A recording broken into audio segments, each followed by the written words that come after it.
নমস্কার বন্ধুরা, কেমন আছেন সবাই? ভালো তো? আমিও ভালো আছি। আজকে রান্না করেছিলাম গাজর বাটা আর ট্যাংরা মাছের ঝাল। সেটাই আজকে আপনাদের সাথে শেয়ার করছি। গাজর বাটা আমার খুব প্রিয় একটা খাবার। কিছুই না, এই 5-6টা গাজরকে একটু প্রেকারে ভালো করে কুড়িয়ে নিয়েছিলাম। আর এখানে দেখছেনই 8-10টা রসুনকে থেতো করে নিয়ে একটু নাড়াচাড়া করে নিয়েছি। তার সাথে 2টো কাঁচা লঙ্কাকে চিড়ে দিয়ে দিলাম। রসুন আর কাঁচা লঙ্কাটা একটু লাল লাল করেই ভেজে নেব। ওই যে গাজরটা গ্রেট করে রেখেছিলাম, গাজরটা দিয়ে দিলাম। দিলাম একটু নুন আর একটু হলুদ, ব্যাস, আর কিচ্ছু না। এটাকে নাড়াচাড়া করব। 10 থেকে 15 মিনিট লাগে নাড়াচাড়া করতে করতে। গাজরটা যখন বেশ নরম হয়ে যাবে তখন একে তুলে নেব। গরম ভাতের সাথে খেয়ে দেখবেন, এটা কিন্তু খুবই একটি মুখরোচক খাবার। খুবই তাড়াতাড়ি হয়ে যায়, কিন্তু খেতে খুব ভালো লাগে। বাজার থেকে 3 রকমের মাছ এনেছি আজকে। এই বড় ট্যাংরা এনেছি, তার সাথে তেলাপিয়া আর একটু কাটাপোনা। তেলাপিয়া আর কাটাপোনাটা যে করবো না, ওটা রেখে দিচ্ছি, ধুয়েই তুলে রাখছি ফ্রিজে। ট্যাংরা মাছগুলো করে নেব। ট্যাংরা মাছগুলো কি বড় বড় দেখেছেন? প্রত্যেকটা ট্যাংরা মাছের পেটে কিন্তু ডিমও ছিল। খুব ভালো ট্যাংরাগুলো, তাই ভাবলাম ট্যাংরা মাছটাই করি আজকে। ট্যাংরা মাছগুলোকে ভালো করে নুন হলুদ দিয়ে মেখে একটা ফ্রাইং প্যানে ভেজে নিচ্ছি। দেখেছেন তো, প্রত্যেকটা মাছের পেটে কিন্তু ডিম আছে।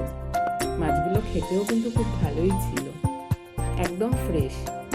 অনেকদিন পর এরকম ট্যাংরা দেখতে পেলাম, তাই আর দেরি করিনি, তাড়াতাড়ি কিনেই নিয়েছিলাম। একটু তো মাঝে মাঝে লোভ হয়। মাছগুলো আমার ভাজা হচ্ছে। এখানে বেশি কিছুই আমার লাগবে না। 4টে পেঁয়াজ নিয়েছি, পেঁয়াজগুলোকে একটু ছোট ছোট করে কেটে নিচ্ছি। পেঁয়াজ দেব, টমেটো দেব, একটু লঙ্কা দেব, আর একটু ধনের গুঁড়ো, জিরের গুঁড়ো, হলুদ গুঁড়ো, নুন, ব্যাস। এই সব দিয়ে একটু কষা কষা করব। আর হ্যাঁ, লাস্টে কিন্তু আর একটা মেন উপকরণ দেব, সেটা আমি লাস্টে দেখাবো। পেঁয়াজ কাটা হয়ে গেছে। আর কি, নেক্সট ব্যাচের মাছগুলোও কিন্তু দেখুন আমার ভাজা হয়ে গেছে। ট্যাংরা মাছ এই বড় সাইজটা সবসময় পাওয়া যায় না। অনেক দিন পর এত বড় সাইজের ট্যাংরা মাছ, আবার পেটে ডিমও আছে। আপনাদের যদি ভালো লাগে তাহলে অবশ্যই কিন্তু আমার চ্যানেলটাকে সাবস্ক্রাইব করবেন এবং কমেন্টে অবশ্যই সবাই জানাবেন যে আপনারা কারা কারা এবং কোথা থেকে দেখছেন।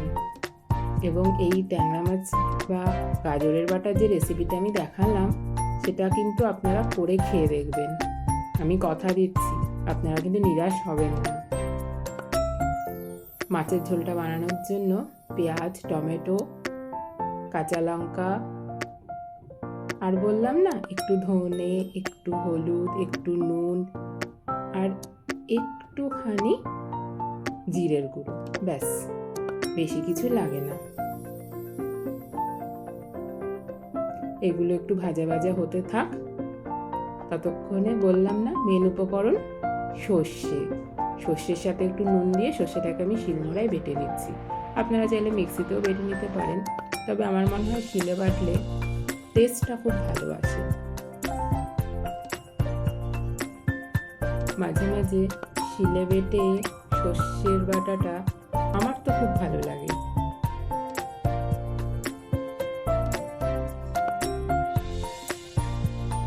চলুন, আমার বাটাবুটি কমপ্লিট। এবার এটাকে তুলে নিচ্ছি।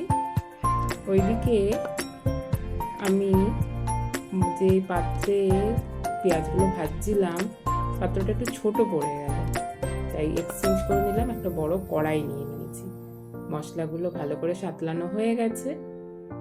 আর কি, একটু জল দিয়েছি, একটু গরম জল দেবেন। গরম জল দেওয়ার পরে যেই জলটা টকবক করে ফুটে উঠেছে, মাছগুলোকে ছেড়ে দিলাম। এবার একটু ভালো করে ফুটিয়ে নেব, ব্যাস।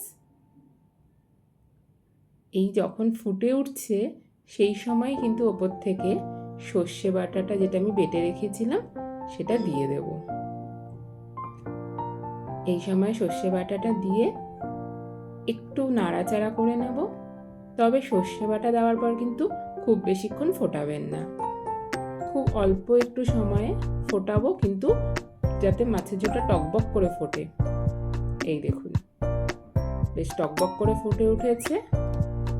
এবার কিন্তু আমি গ্যাস বন্ধ করে দেবো। হয়ে গেছে। একটু ঝোল ঝোল রেখেছি, কারণ ভাত দিয়ে খাবো তো। আপনারা চাইলে আর একটু কমও ঝোল রাখতে পারেন। আর কি, আজকের মতো তাহলে আসি। আবার খুব তাড়াতাড়ি কিন্তু দেখা হবে নেক্সট আমি কি রান্না করছি সেই রান্নার ভিডিওতে। যদি ভালো লাগে অবশ্যই সাবস্ক্রাইব করবেন, লাইক আর কমেন্ট করে আমার পাশে থাকবেন। আজ তাহলে আসি, খুব তাড়াতাড়ি আমার অন্য রান্নার ভিডিও নিয়ে আপনাদের সামনে আসছি।